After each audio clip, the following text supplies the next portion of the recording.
Hey everybody, welcome back to Kings on the Hill. Thank you for joining me today. I just wanted to share with you guys the Ducklings' very first outdoor adventure. The temperatures have been staying fairly warm here in the South. We have some days that are in the 60s and even some that are going to be in the 70s before it gets cold next week for a few days.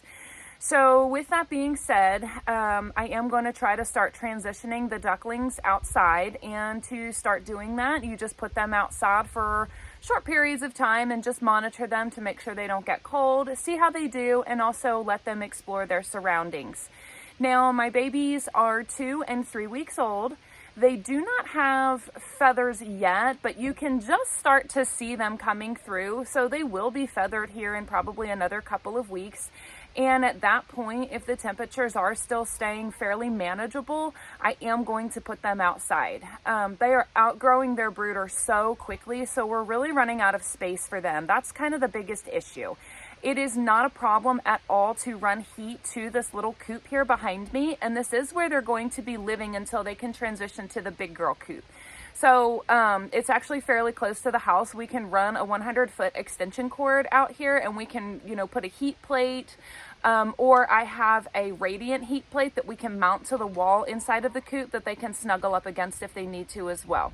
So we're going to start doing that. But for right now, I am going to let you guys take a peek at their first outdoor adventure. So come on with me. Look, there you go. Look, it's okay. Aiden, we're excited. There we go. There you go. There's your friends. There you go. Let's see. Here we go. Here we go. There you go. When your babies are a couple of weeks old, weather permitting, you can start taking them outside for supervised trips. Always make sure to keep an eye on them and listen closely to them to make sure they're comfortable. If they're roaming around and peeping contentedly, then all is well. If they're huddled together and chirping loudly, then they are cold and it's time to go back inside to warm up. It was pretty windy out today, even though it was also warm in the sun, so I did put some plastic up on both sides of their run to help block the wind. But with that sun shining in there for about 80% of the day, they were just fine. I also put their heat plate out there for them, but they completely ignored it. Overall, they seemed to enjoy their first trip outdoors. Ducklings grow super fast, and these babies at 2 and 3 weeks old are quickly outgrowing their brooder. I swear they literally grow overnight, and some mornings I check on them and I almost don't recognize them. I am going to begin transitioning them outside very soon. I just have to be careful of temperatures. The typical transition time is between 3 and 5 weeks of age. However, there are several factors to take into consideration, such as weather, daytime and nighttime temperatures, and in my opinion, the most critical factor is feather development. Ducklings are usually fully feathered by about 4 to 6 weeks of age. Also ensure temperatures outside stay above 50 degrees during the day, and make sure they have shelter, dry bedding, and protection from the rain and wind. You can even provide supplemental heat such as brooder plate or radiant heat plate in their big girl coop if this is feasible for you. Depending on your climate and the time of year, you may be able to transition them outdoors sooner, or you may have to wait a little bit longer.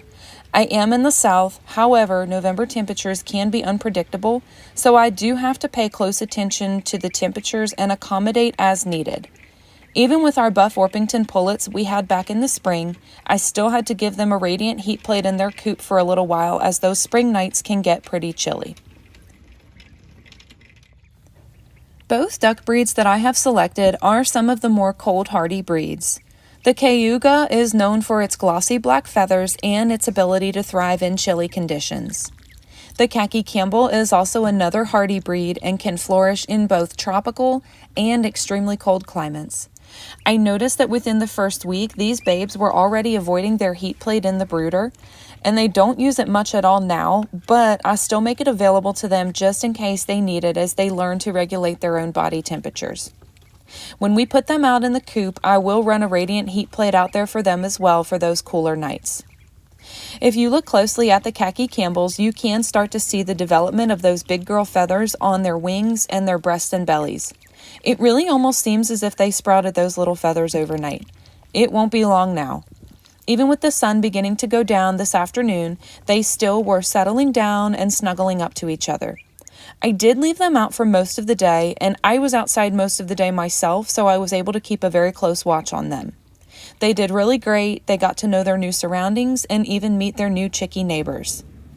We are also going to begin prepping that coop to house the ducklings in the next week or so they can begin exploring that as well during their yard time. We just have to make a few modifications to it since it was last used for our Buffy pullets back in the spring, so for now I've got it blocked off to the ducks. When do you put your ducklings outside? Tell me in the comments. That's all for now. Give us a like and subscribe to the channel for more content and check out some of our other videos. Thank you as always for watching Kings on the Hill.